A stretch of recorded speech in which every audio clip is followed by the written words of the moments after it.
Something's happening here. What it is ain't exactly clear. There's a man with a gun over there telling me I've got to beware. I think it's time we stop. Hey, what's that sound? Everybody look what's going down.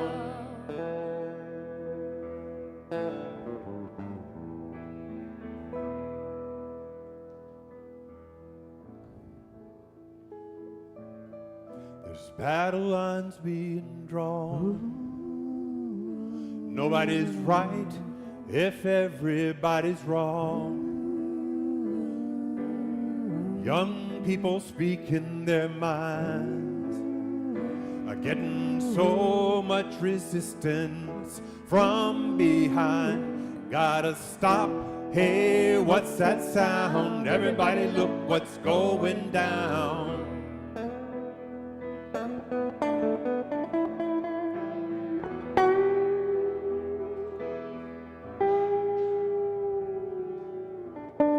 What a field day for the heat.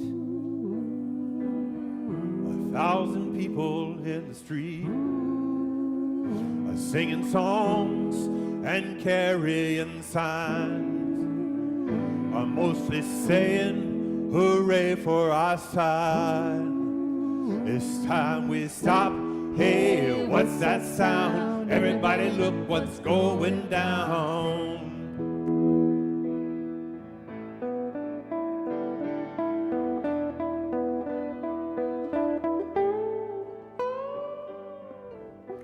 Paranoia strikes deep into your life, it will creep. It starts when you're always afraid. Step out of line, the man come and take you away. It's time we stop. Hey, what's that sound? Everybody look what's going down. Stop. Hey, what's that sound? Everybody look what's going down. Stop. Hey, what's that sound? Everybody look what's going down.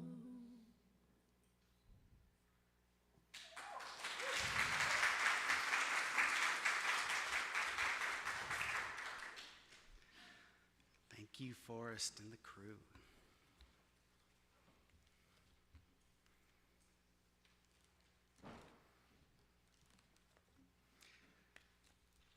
Welcome. It's a gray morning, but it's a beautiful day. We just experienced the Derby race, so I've got my Derby shirt on. I'm a transplant from Iowa, so I like to show my Kentucky colors when I can. My name is Ryan Thomas, and I'll be your service associate today. You are encouraged to leave things that might be going on in your life elsewhere. Be fully present. Silence your phones if you haven't yet. This service is being live streamed. Feel free to step away if you're uncomfortable in this large room and go to another spot to view the service. It's a little room right by the door or in the fellowship hall. We are a welcoming congregation. Whoever you are, however you identify, wherever you come from, and whoever you love, you are welcome here.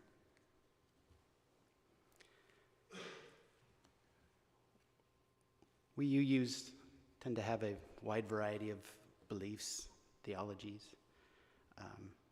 Today we are privileged to hear from someone I didn't know had some theology background, but does. Eager to share more about Willie Huston, our speaker, later, right before he shares with us.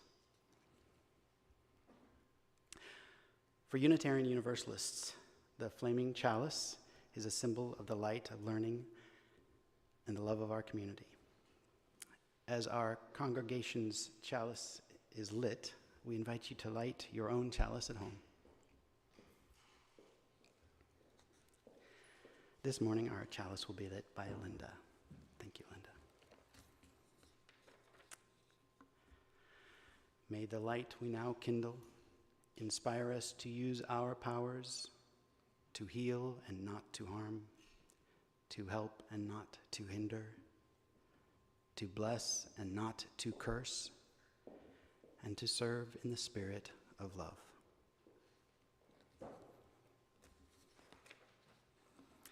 And we'll now have an opening reading by our birthday girl, Amy Deputy.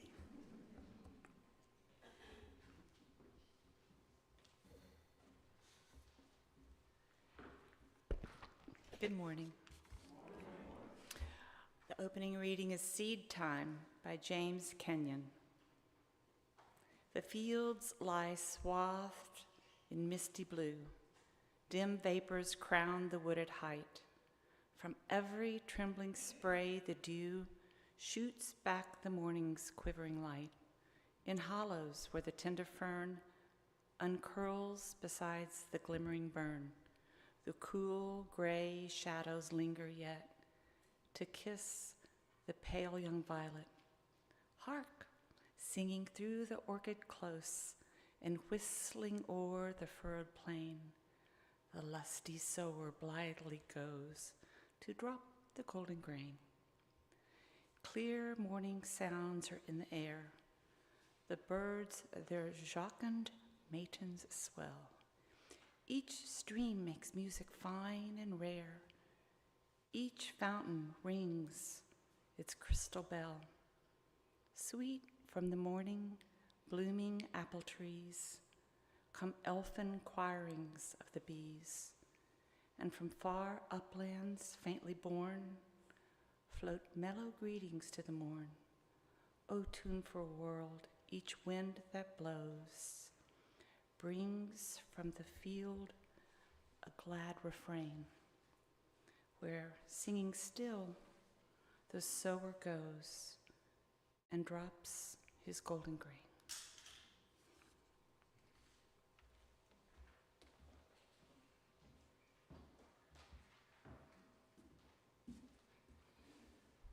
Thank you, Amy. And now join us in singing one of my favorite hymns, We Would Be One, by Sibelius, hymn number 318 in your hymnal if you'd like.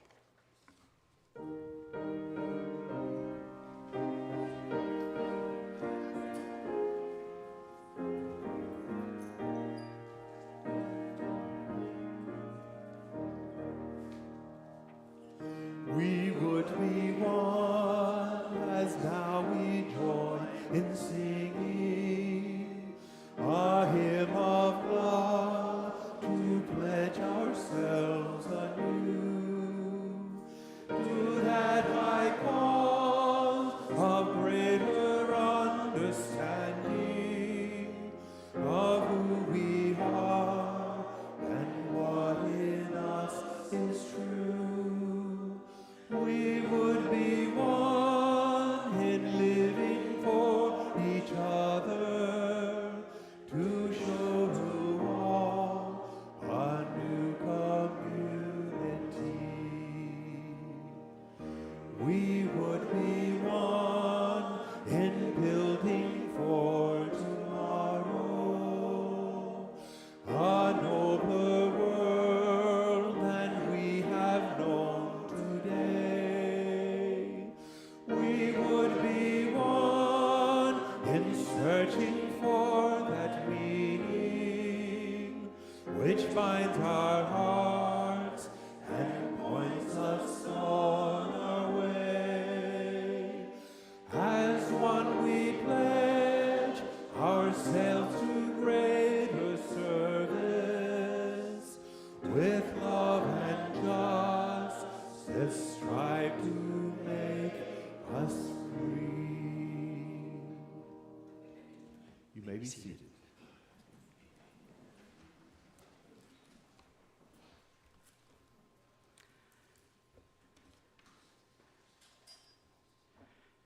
With today's theme, reading through our materials that we often read each week, I wanted to put a little emphasis on the first half of our mission. So the whole mission is up here, but let's just read the first half together. We envision a welcoming congregation with abundant resources and diverse ministries, nourishing people in body, mind, and spirit within a garden that honors the earth. Thank you.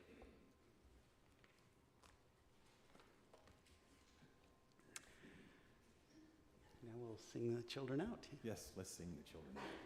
Number 1057. Oh, lift it up, love bless your way. Moonlight, starlight, guide your journey into peace and the brightness of day.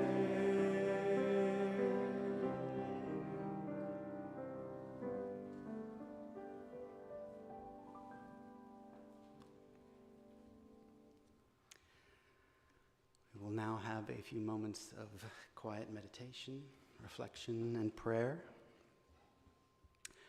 The singing bowl will lead us into silence. After the silence, you're invited to join us in singing Spirit of Life, number 123 in the hymnal.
All the stirrings of compassion,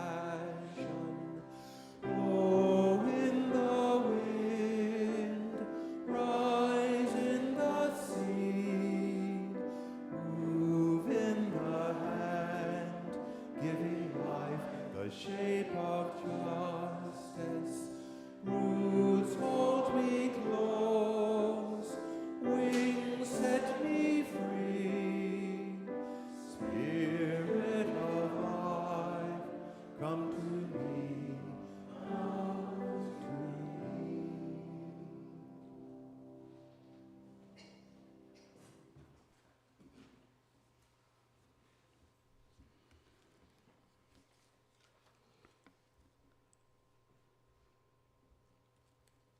And now a reading.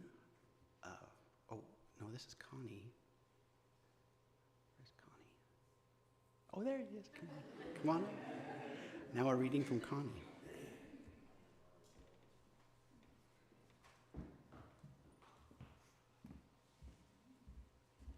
Good morning. The following is an excerpt from a sermon by Vicki Talbert delivered at the Bradford Community Church, Unitarian Universalist Church in Kenosha, Wisconsin, June 22nd, 2007. Food for thought, UU values and sustainable food. Much attention has been given to our seventh principle. We know that industrial agriculture, as it now exists, flies in the face of this principle and threatens the interdependent web. It causes massive pollution, reduces biodiversity, and destroys land integrity at an alarming rate. But our other principles fit into the equation of ethical, compassionate, and sustainable food choices. When we consider the inherent worth and dignity of every person, how can we ignore the family in a poor village in Asia whose culture has been degraded with their land when it was taken over by a multinational corporation to produce wheat for snacks for us? What about the migrant worker here in our own country who are exposed regularly to dangerous pesticides, then can't even get decent medical care? Don't these people have worth and dignity equal to ours? Recent research confirms that many people know instinctively that animals think, feel, and have complex social relationships, and suggests the worth and dignity of those beings is an inherent as they are for human beings. Should we not extend this principle to them?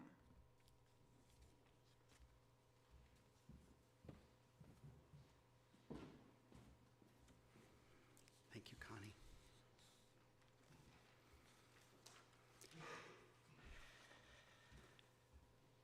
I am privileged to be on the Sunday Services Speaker Selection Committee, and we're often thinking about whom can we invite who represents something that we're passionate about. And I can't imagine a more appropriate speaker. I got to play on occasion some music with Willie, and I've also been able to partake in some of what he produces on his farm. So I feel very privileged, and it's an honor to be able to introduce him today. Willie Huston is a proud father of twin daughters who were born on Arbor Day 2016. His proudest achievement thus far is that they both love the natural world more than anything.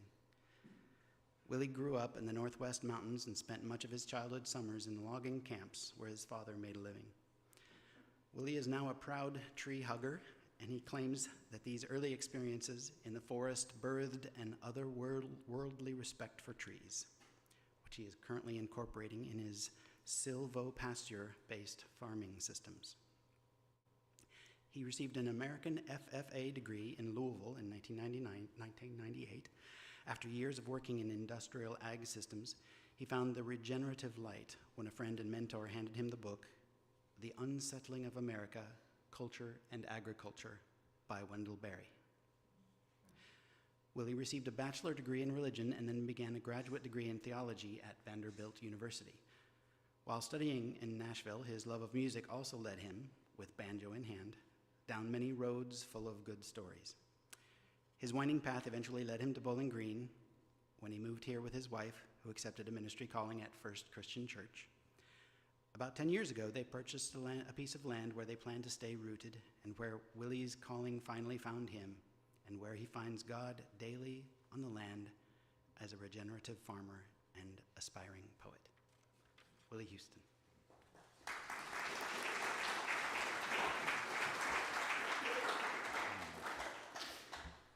Thank you so much, Ryan. Thank you for the invite today.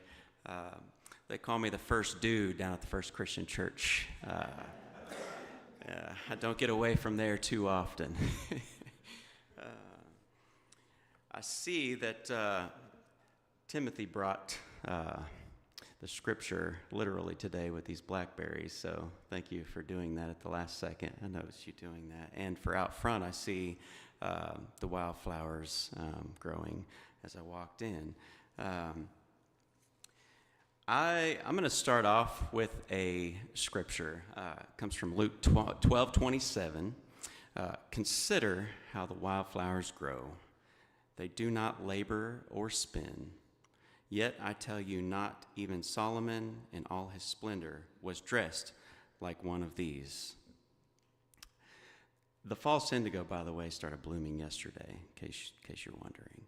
I noticed them on my drive here this morning.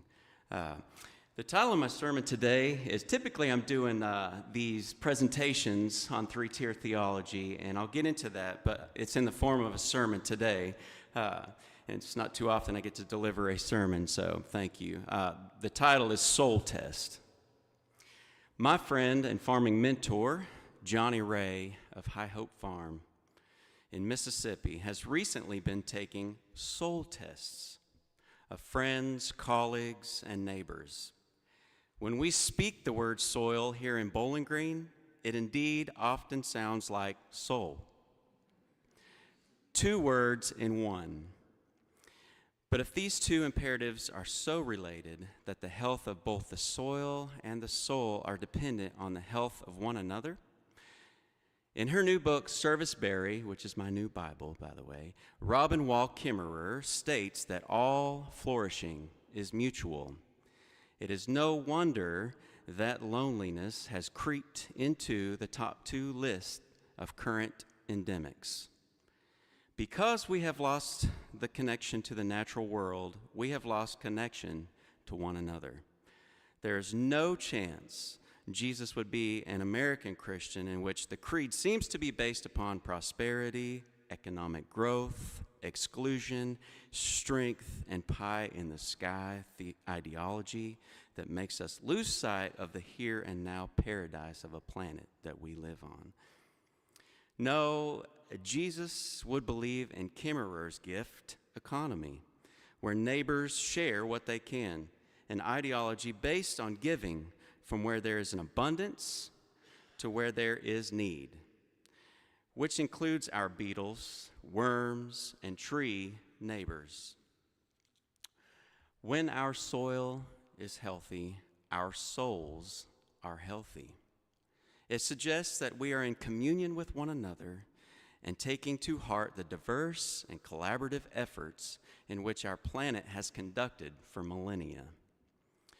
Prominent researchers and psychologists are now saying that a healthy community can increase our lifespan of up to 15 good years.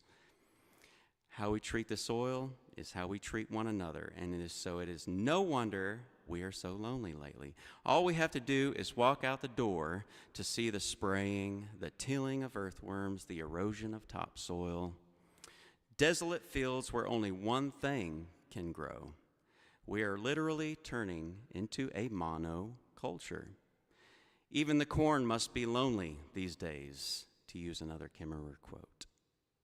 Our isolation from the land and one another has created a top-down, me, myself, and I society reliant on cheap, unhealthy food, machines, big companies, big ag, in which even shape our college ag curriculum, which continues to educate and encourage our young adults to degrade the land in order to keep ethanol in our tanks, fund the military, feed our Big Mac feedlots, etc. Recently, I've been seeing new billboards over these monoculture fields with the headline, "I'm a Christian." Again, sacrificing what's below for the lofty. At times, it is tempting to think that the dissolving of religious institutions may be a solution, especially when our leaders, politicians, and even parents often continue to justify in the name of Christ dominance, war, extraction of resources, deportation, etc. Because it is what supports a particular belief, lifestyle, family, or profiting. However, since the institution is so prevalent, could you imagine a scenario where the theology of the institution evolved into a communion, all flourishing-based theology? The world would change for the better in a bigger way, don't you think? The legacy of the late, great Pope Francis seems to have been a sign of this hope.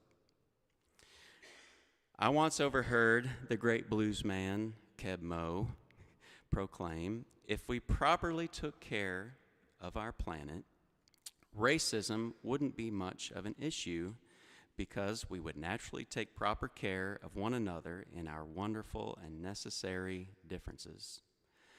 Over millions of years, the key to success of our planet has been a way of cooperation and diversity. Successional farming, my current favorite natural-based farming term, is used to mimic the way fungi convert rock to soil or transport minerals and water from root to root. It is the microbial life breaking down leaf matter, insects drawing manure down into the soil, plants sequestering carbon, rotationally grazed animals leaving a plant disturbed just enough that it grows back a thicker blade, in which then photosynthesizes even more efficiently, providing phytonutrients to us in the form of happier and healthier meat. Healthy soil is a foundational level of the three-tier system, making way for the future flourishing of other species. Our theology of the Trinity, or even ideas of time, such as past, present, and future, were borrowed from our millions of years of being a part of this three-tiered system. The second of the mid-tier system of shrubs, wildflowers, etc., is again preparing the way of the future with the mining of nutrients and the creation of microclimates and habitats, etc., paving the way for the final stage of the three-tier system, the canopy stage, the overstory, in which gives and gives and gives in the form of gift economy Kimmerer often refers to. The canopy creates transpiration, cooler climates, shelter, shade, food, and yes, the air we breathe, oxygen. The reason why we are so different is similar to the reason ironweed, goldenrod, and boneset are different. To be different is to survive, and then with hues of purple, yellow, and white, they form the perfect pollinator attraction. I pray that our alienation to the land holds the potential in our returning to the garden, that a rebirth and a reimagining of breathing spirit into dust will guide us back in partnership with the land, and that we may honor our ancestors of the land in the chestnuts and the elm and the buffalo. Our souls are being tested. May we use it to inform restoration. I have a current project that we're working on the farm. It's going to be made. It's a documentary that will come out this fall sometime. The filming just finished for it, but it's about these three-tiered rotationally grazed-based systems, and it's actually about the animal husbandry care of animals and the proper relationship between animals and plants and humans. It's going to be called Last Paddock, and after a poem I wrote, so I'm going to finish with that poem, if that's okay with you all. The last time I visited here, I think, was like 10 years ago, and I remember hearing Wendell Berry and Thomas Berry and some of these folks in this church, and it just made me feel so welcomed and so encouraged about the future. So thank you for that. They're not related, Thomas Berry or Wendell Berry, but they both hold the same belief that we must move from a place of religion and science to a place of biology and spirituality. The last paddock. Our 4-season migration across 28 paddocks. This is me and the pigs, by the way, this poem, so I'll start again. Our 4-season migration across 28 paddocks has turned into a movement. The oaks mulching, beetles munching, and contours following. The seed banks arise, coverings of clover, the newest arrival of those that root. The pigs and I now lift our noses over every last paddock with an air of accomplishment, our mobile unit of grazers, gazers, gardeners, with careful measures of manure, leaving the soil mammal nourished. A composition of cardinals feast on winter's leftovers, thickening blades of dandelion, flower, souls are flourishing. The ordained miners, pastors of the pasture, have converted hardpan clay into staffs of goldenrod, with which our process God, it's a theological term, rules. In our final hours together, I picture the Last Supper, communion, rich in flavor, filled with hope of rebirth, wondering if how we depart is the way we return.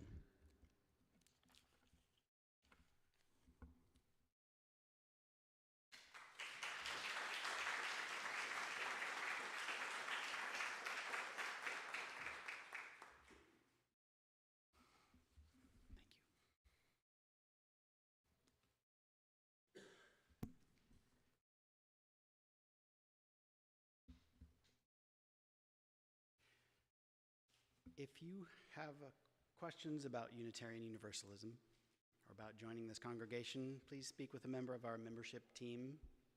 If you would raise your hands. You can also email membership@uucbg.org.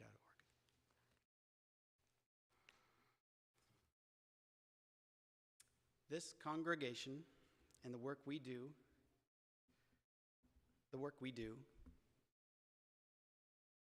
in these times is more important than ever, is supported by the voluntary generosity of all who contribute.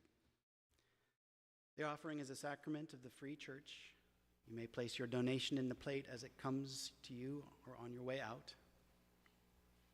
Use the QR codes on the screen or donate via our website. As we enjoy the music, the offering will be given and received in grateful appreciation of our shared hopes and values. I have to say something about this song. May the 4th, in addition to being Amy's birthday, as well as Johannes Brahms' birthday, May the 4th was in 1970, Richard Nixon sent the National Guard armed with live ammunition to the campus of Kent State. And the result of that were 13 people injured, 4 were killed because of a protest by unarmed protesters.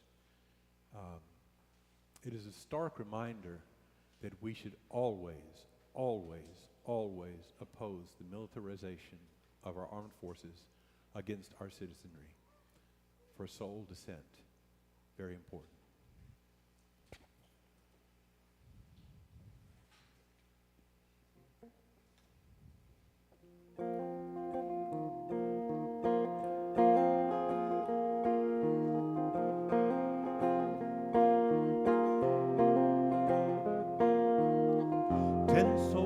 Nixon's coming, we're finally on our own. This summer I hear the drumming for dead in Ohio. Gotta get down to it, soldiers are cutting us down. Should have been done long ago. What if you knew her and found her dead on the ground? How can you run when you know?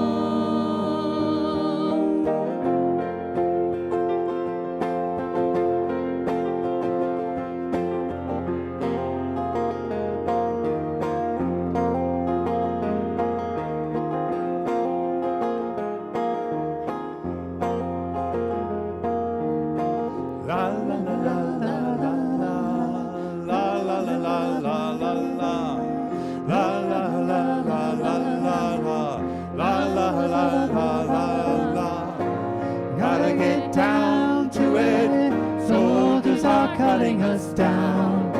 It should have been done long ago. What if you knew her and found her dead on the ground? How could you run when you know?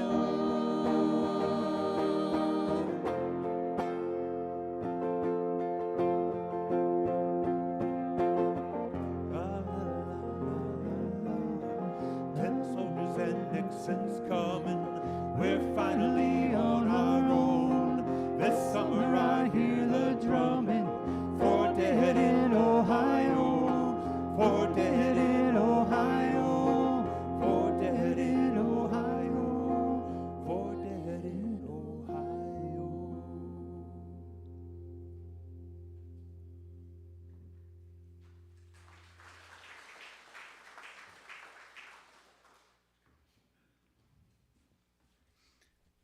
Thank you, Forrest and crew.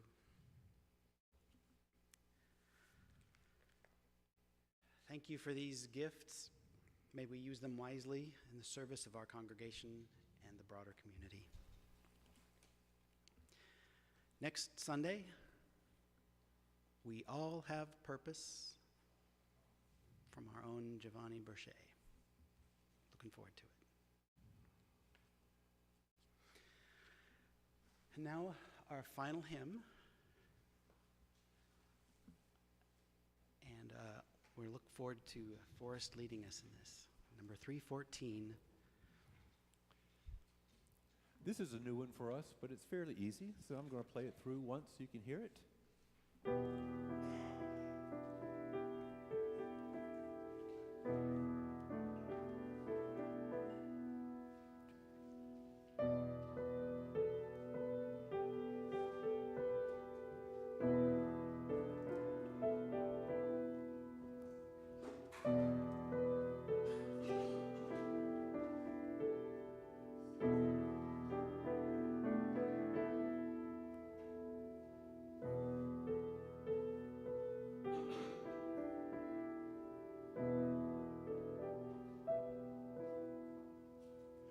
We are children of the earth, children of the earth, and we love our Mother Earth, love our Mother Earth, from the mountain and the streams, from the flowing streams, comes the fountain of our dreams, fountain of our dreams. We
Food for us comes from our relatives, whether they have wings or fins or roots.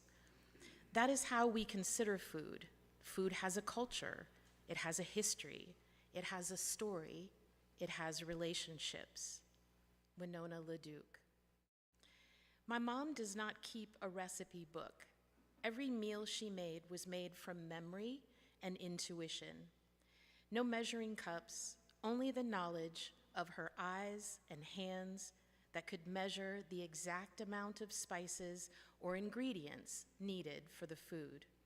And her food was always perfect. Food is nourishment and culture. It carries the love, wisdom, and stories of survival of a people. When I cook the meals I learned from my mother, I am in communion with life and with my ancestors, and I receive sustenance for the body and the spirit. By Tanya E. Marquez.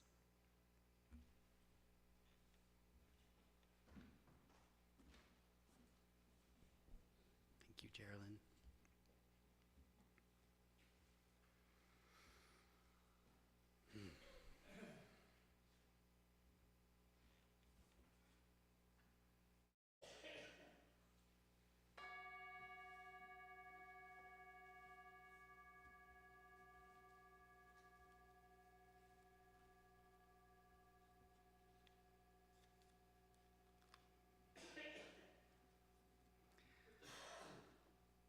Now time for community news. Today after the service, to learn more about Unitarian Universalism and this congregation, or if you have questions about membership, please join the membership team, as I mentioned earlier, in the Emerson Library, about 15 minutes after the end of today's service. The free workshop Elements of Dance is back. Everyone is welcome to attend. Please gather in the fellowship hall at 1:15 today.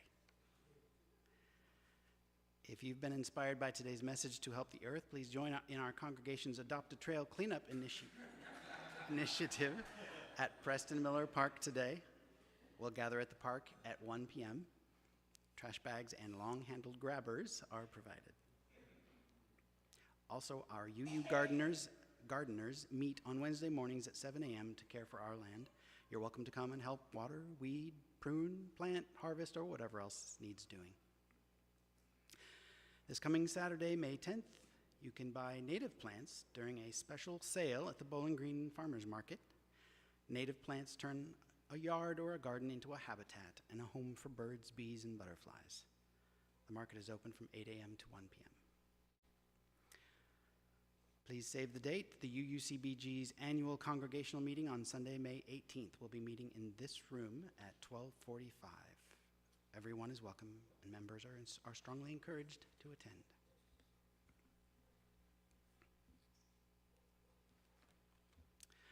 For a recurring availability of information, community news, our website is available. If you have something to share, always feel free to send it to us at office@uucbg.org.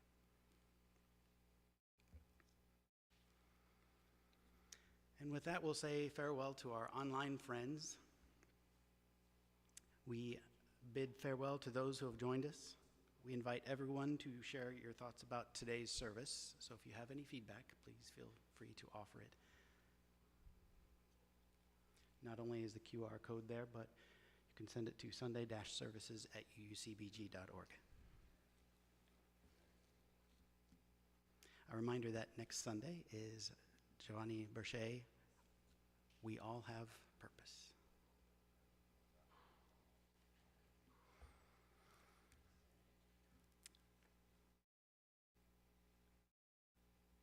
We do not have a fellowship hall facility available to us at the moment, but we do have fellowship experience here in this building after the service, and you're welcome to stay with us and partake.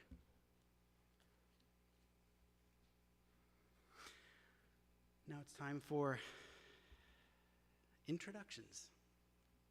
If anyone cares to let us know that you're here and what your name is, feel free.